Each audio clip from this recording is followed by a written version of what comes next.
বন্ধুরা, আজ আমি তোমাদের দেখো একটা রেসিপি শেয়ার করব। সেটা হচ্ছে ডিমের তো আমরা অনেকভাবে অনেক কিছু খেয়ে থাকি, তবে এটাও একটু অন্য ধরনের। আমি দুখানা আলু সেদ্ধ করে নিয়েছি, দুটো ডিম দিয়ে আমি ডিম আলুর একটা ধোকা বানাবো।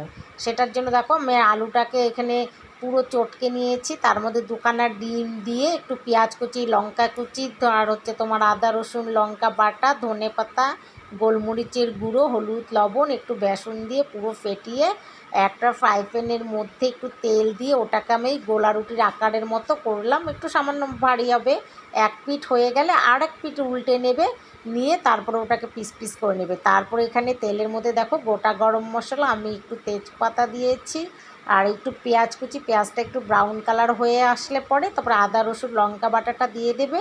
যেরকম হলুদ লবণ দাও, জিরের গুঁড়ো, ধনের গুঁড়ো, লঙ্কার গুঁড়ো একটু দিয়ে দেবে, টমেটো কুচি। তারপরে ওটা হয়ে আসলে পরে তো একটু সামান্য জল দিয়ে ওটাকে বয়েল করে তারপরে যে ধোকাগুলো যেভাবে ইচ্ছা পিস করে নেবে, নিয়ে ওটার মধ্যে দিয়ে ফুটিয়ে তারপরে তোমার কেউ যদি চাও একটু ঘি গরম মশলা দিতে পারো, আবার এমনি একটু তোমার শুধু ধনে পাতা দিয়ে করতে পারো। আমি তো দেখো শুধু একটু ধনে পাতা দিয়েছি আর একটু সামান্য গরম মশলা সেন্টের জন্যে।